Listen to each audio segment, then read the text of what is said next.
For years, I gave my blood, sweat, and soul to a game startup that treated me like a ghost. To save their own skins, my bosses forced me to sign a contract that handed over my creation, my life's work. They thought they had me cornered, that I was just a naive programmer. But they didn't read the fine print. And on the industry's biggest stage, in front of everyone, I used their own contract to expose their fraud and take everything back. Ever since I graduated from college, my only dream was to create games. I wasn't interested in glory or fame. I loved the art of building worlds, creating characters that breathed, and stories that moved people. It was this passion that led me to Nexus Studios, a small startup founded by two guys I knew from college, Leo and David. Leo was the visionary, the marketing genius with an infectious charisma. David was the pragmatist, the business guy who kept the company's feet on the ground. I was their first employee, the lead programmer, and secretly, the true creative force behind everything. In the early years, the energy was incredible.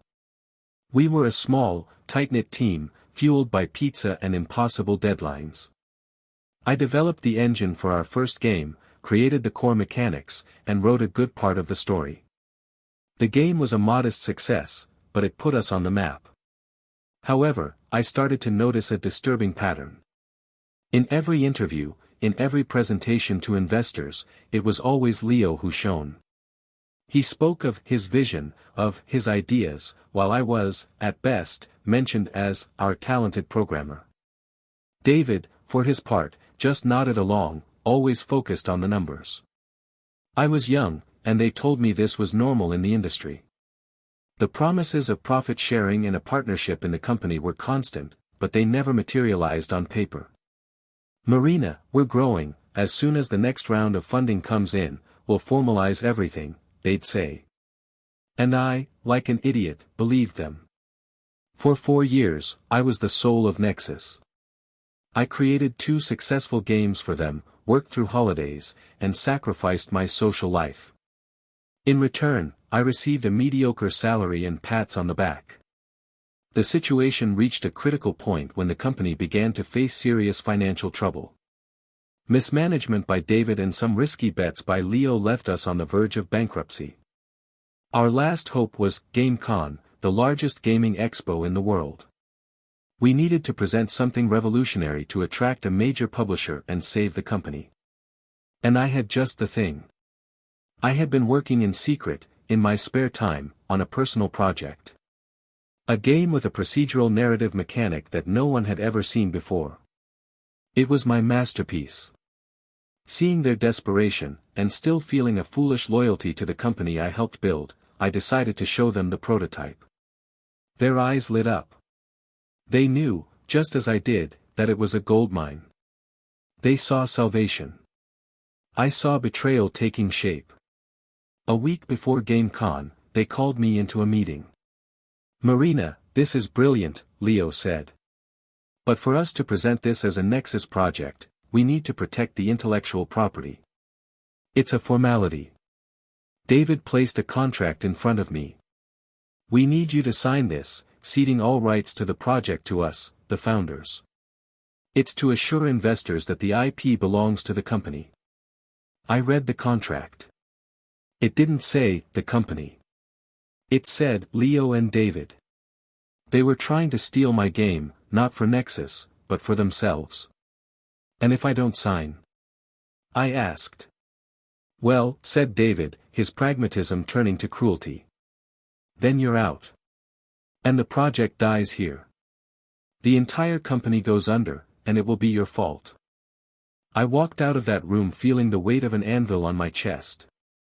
I was cornered in the most diabolical way. If I refused, dozens of my colleagues would lose their jobs, and I would forever be the villain who sank Nexus. If I signed, I would be handing over my soul, my life's work, to the 2 men who had exploited me for years.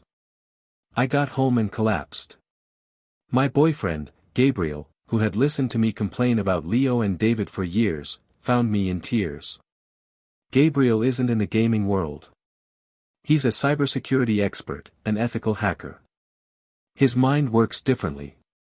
He doesn't see problems, he sees systems and their flaws. While I cried, he picked up the contract and began to read it, his eyes moving quickly over the clauses. "They're stupid," he finally said. "Arrogant and stupid." "What do you mean?" I asked. "They think you're just a dreamy creative type," he explained. "They don't expect you to understand strategy. They've handed you a weapon, Marina, and they don't even realize it." The plan Gabriel devised that night was the most terrifying and brilliant thing I had ever heard. It was a revenge of malicious compliance, a plan that used their own greed and arrogance as the engine of their destruction. The next day, I went back to the office. I placed the contract on Leo and David's desk. "I'll sign," I said, "on one small condition." They looked at each other, suspicious. "I want one clause added. A simple one." I showed them the text Gabriel had drafted. The clause stated that the transfer of my intellectual property to them, Leo and David, was conditional upon the company's full compliance with International Data Security and Network Integrity Standards, ISO 27001, at the time of the project's public presentation at GameCon. Leo laughed. "Data security? What does that have to do with anything?" "Fine by me." "David?" David, the pragmatist, hesitated for a second. "It's a strange clause, but harmless. If it makes you feel more secure, fine." They didn't understand. What Gabriel knew, and what they in their negligence ignored, was that Nexus's network security was a sieve.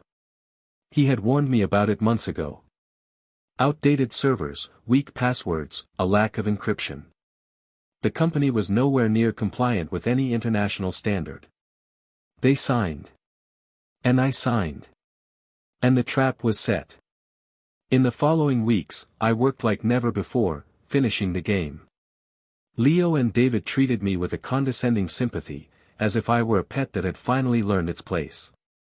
Little did they know that at night, Gabriel was working his magic. He didn't hack the company. He didn't need to. He just conducted an external audit, anonymously, using publicly available tools, and compiled a devastating dossier of all of Nexus's system vulnerabilities. He documented every flaw, every risk, every violation of the ISO 27001 standard. GameCon arrived. Our booth was packed. The game demo was a resounding success. The specialized press was ecstatic. On the final day, the climax, the presentation on the main stage, where the industry giant, Quantum Publishing, would announce the acquisition of the studio that presented the most promising game. We were the favorites. Leo took the stage, a $1 million smile on his face. He talked about his vision, about the culture of innovation at Nexus. And then, he called the CEO of Quantum for the announcement. The CEO of Quantum, an imposing man named Mr. Sterling, walked onto the stage with an envelope in his hand. The audience held its breath. After a week of incredible demonstrations, he began, "It has become clear that there is one game that stands above the rest, a game that will redefine the genre. And that is why Quantum Publishing is proud to announce the acquisition of Nexus Studios and their new project." The crowd erupted in applause. Leo and David hugged each other, triumphant. Mr. Sterling gestured for them to join him at the center of the stage. As they walked, smiling and waving, something happened. The giant screen behind them, which had been displaying the game's logo, flickered and went black for a second. Then, a new logo appeared. A stylized symbol of a green insect, a bug, with the words, "The Debuggers." Leo's smile froze. The audience fell silent, confused. A message began to type itself across the screen, as if by a live hacker. "Attention, Quantum Publishing. Before you finalize this acquisition, we would like to share the results of our recent security audit of Nexus Studios." And then, all hell broke loose. The screen was flooded with proof of their negligence. Critical server vulnerabilities. Encryption failures. Lists of weak passwords. All with direct references to the clauses of the ISO 27001 standard they had ignored. The message continued: the intellectual property of this innovative game is, by contract, conditional upon compliance with these security standards. And, for the finishing blow, the screen displayed a scanned copy of the contract they had signed, with my added clause circled in bright red. It appears the condition has not been met. Therefore, the intellectual property of the game does not belong to Leo and David. Chaos ensued. Mr. Sterling, livid, snatched the microphone from Leo's hand. "What is the meaning of this?" he growled. Leo and David were pale, stammering, completely lost. Event security began to move in, and the flashes of press cameras exploded everywhere. In the midst of the confusion, I stood up from my chair in the audience. On my phone, I had a single command ready. I hit send. On the giant screen, the final display, the creator and sole intellectual property owner of this game is Marina Reese.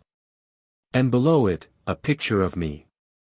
I turned and calmly walked towards the exit, while their empire of lies crumbled live, in front of the entire industry. Gabriel, sitting a few rows back, gave me a discreet wink. The trap had worked with a perfection that not even we had anticipated. Quantum Publishing, obviously, cancelled the acquisition on the spot, citing the IP dispute and the unacceptable security flaws. The scandal was the biggest news of GameCon. Nexus Studios was not just ruined, it was publicly humiliated, becoming an industry joke.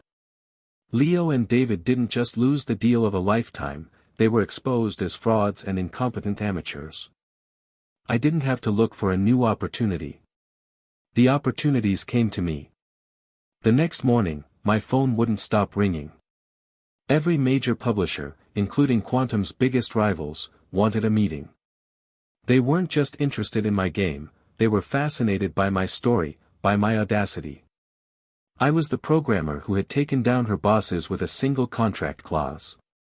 I chose the offer from Arcadia Interactive, a publisher known for its integrity and for giving creative freedom to its developers. They didn't want to buy my game, they wanted to fund me to open my own studio. They gave me a generous budget, full control, and the promise that my vision would be respected. And the first thing I did was call my old colleagues from Nexus, the artists, the designers, the testers, all those who, like me, had been exploited and undervalued. I offered them jobs at my new studio, with fair salaries and profit sharing. They all accepted.